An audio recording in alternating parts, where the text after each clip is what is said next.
द्वारका एक ऐसा प्राचीन धार्मिक शहर है जिसे कभी भगवान श्री कृष्ण ने बसाया था, लेकिन अचानक क्या हुआ कि ये पूरी नगरी जलमग्न हो गई। समुद्र की गहराई में इसके अवशेष आज भी मौजूद हैं। तो चलिए जानते हैं द्वारका नगरी का ऐतिहासिक रहस्य क्या है। हेलो फ्रेंड्स, मैं हूँ श्वेता सिंह। यूनिवर्सल फैक्ट्स की दुनिया में आपका स्वागत है। मथुरा से निकलने के बाद भगवान श्री कृष्ण ने एक ऐसे नगर की स्थापना की जो विशाल और सुसंगत था। इस नगर का नाम था द्वारका नगरी। लेकिन श्री कृष्ण की मृत्यु के बाद ये खूबसूरत नगरी समुद्र में डूब गई। रिसर्च के मुताबिक खुदाई में मिली द्वारका की कहानी 9000 साल पुरानी है।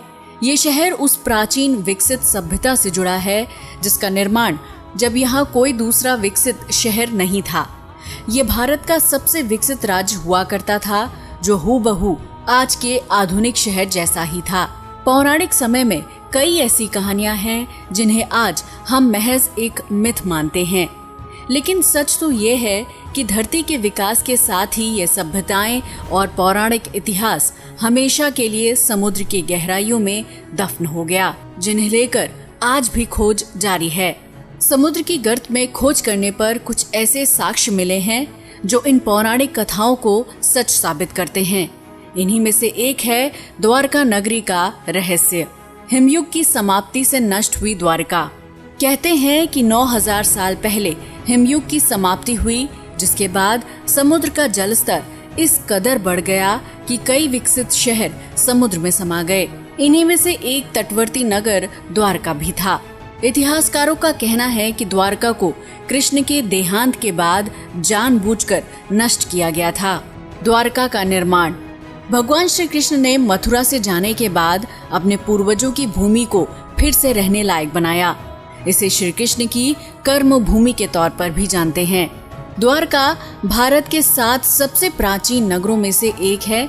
बाकी 6 नगर के नाम कुछ इस तरह हैं, जैसे मथुरा, काशी, हरिद्वार, अवंतिका, कांचीपुरम और अयोध्या।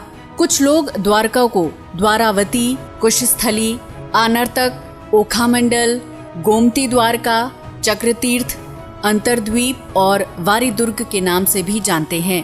इस शहर के चारों ओर बहुत ही लंबी दीवारें थीं, जिसमें कई द्वार थे। कई द्वारों का शहर होने की वजह से ही इस नगरी का नाम द्वारका पड़ा। कहते हैं कि समुद्र में आज भी इसके दीवारें खड़ी हैं। यादवों की रक्षा के लिए द्वारका पहुंचे कृष्ण। श्री कृष्ण ने जब कंस का वध किया तो जरासंध ने कृष्ण और यदुवंशियों का नामो निशान मिटाने की ठान ली। वो मौका मिलते ही मथुरा और यादवों पर बार बार आक्रमण करता रहा। धीरे धीरे उसके अत्याचार बढ़ने लगे तो आखिर में यादवों की सुरक्षा के लिए कृष्ण ने मथुरा को छोड़ने का निर्णय लिया। कृष्ण के देहांत के बाद द्वारका का क्या हुआ? कृष्ण अपने 18 नए कुल बंधुओं के साथ द्वारका आ गए। यहाँ सब लोग आराम से रहने लगे। समय बीतता गया और 36 साल तक राज करने के बाद कृष्ण जी का देहांत हो गया। ये वो दौर था जब यादव लोग आपस में भयंकर तरीके से लड़ रहे थे। इसके अलावा जरासंध और यवन लोग भी उनके घोर दुश्मन थे। ऐसे में द्वारका पर समुद्र और आसमान से आक्रमण किया गया। कहते हैं कि कृष्ण जी की मृत्यु के बाद उनके प्रपौत्र वज्रनाभ द्वारका के यदुवंश के अंतिम शासक थे, जो यदुओं की आपसी लड़ाई में जीवित बच गए।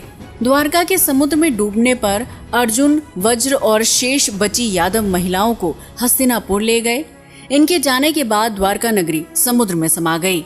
ऐसे में सवाल उठता है कि आखिर पूरी की पूरी नगरी समुद्र में क्यों और कैसे समा गई? द्वारका नगरी के नष्ट होने पर मत। सवाल उठता है कि भला कोई कैसे इतने बड़े शहर के अस्तित्व को खत्म कर सकता है? कोई कहता है कि ये किसी प्राकृतिक घटना का काम हो सकता है, तो किसी का कहना है कि इसे एलियंस ने नष्ट कर दिया होगा। जब इसके नष्ट होने के कोई पुख्ता सबूत नहीं मिले तो वैज्ञानिकों ने इस राज से पर्दा उठाने के लिए समुद्र की गहराई को टटोलना चाहा। इस दौरान खोजकर्ताओं को समुद्र के सैकड़ों फीट नीचे कुछ ऐसे अवशेष मिले जिन्होंने सबको चौंका दिया। समुद्र में मिले अवशेष। द्वारका के समुद्री अवशेषों पर सबसे पहली नजर भारतीय वायुसेना के पायलटों की पड़ी, जो समुद्र के ऊपर से उड़ान भर रहे थे। इसके बाद ही 1970 के जामनगर के गजेटियर में इनका उल्लेख किया गया। इससे पहले लोगों का कहना था कि द्वारका नगरी एक काल्पनिक नगर है, लेकिन इस कल्पना को आर्कियोलॉजिस्ट प्रोफेसर S.R. राव ने सच साबित कर दिया।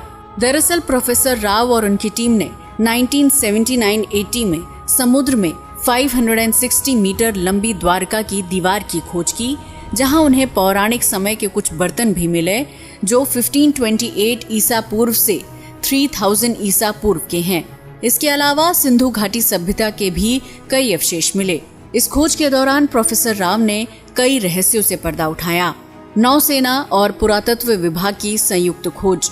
2005 और 2007 में भारतीय पुरातत्व सर्वेक्षण यानी आर्कियोलॉजिकल सर्वे ऑफ इंडिया के निर्देशन में भारतीय नौसेना के गोताखोरों ने समुद्र में समाई द्वारका नगरी के अवशेषों को खोज निकाला। 2005 में अभियान के दौरान समुद्र की गहराई में कटे छटे पत्थर मिले। इस दौरान लगभग 200 सैंपल जमा किए गए। नौसेना के गोताखोरों ने 40,000 वर्ग मीटर के दायरे में इन अवशेषों को खोजा और वहां पड़े भवनों के टुकड़ों के सैंपल जमा किए, जिन्हें शुरुआत में चूना पत्थर बताया गया था। बाद में आर्कियोलॉजिस्ट्स ने बताया कि ये टुकड़े बहुत ही विशाल समृद्धशाली नगर और मंदिर के अवशेष हैं। इन सैंपल्स को देश की लेबोरेटरी में भेजा गया। वहीं खोज से जुड़े आंकड़ों को कई राष्ट्रीय और अंतर्राष्ट्रीय विशेषज्ञों के सामने भी पेश किया गया। इन विशेषज्ञों में अमेरिका, इजराइल, श्रीलंका और ब्रिटेन के विशेषज्ञ भी शामिल थे। सैंपल्स को विदेशी प्रयोगशालाओं में भेजने का असली मकसद था इन पर किसी भी तरह का कोई शक न रहे, सारी भ्रांतियां दूर हो जाएं। द्वारका पर रिसर्च। 2001 में सरकार ने गुजरात के समुद्री तटों पर प्रदूषण से होने वाले नुकसान का पता लगाने के लिए national institute of ocean technology को चुना।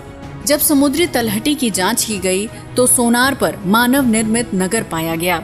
जब इसकी जांच की गई तो पता चला कि ये नगर 32,000 साल पुराना है और 9,000 साल से समुद्र में दफन है। हालांकि इस मामले पर आज भी शोध जारी है। अब देखना ये है कि द्वारका नगरी के नष्ट होने की गुत्थी सुलझने में और कितना समय लगता है। दोस्तों, आज के लिए बस इतना ही। वीडियो पसंद आया हो तो इसे लाइक और शेयर करें, साथ ही चैनल को भी सब्सक्राइब करें। जय हिंद दोस्तों।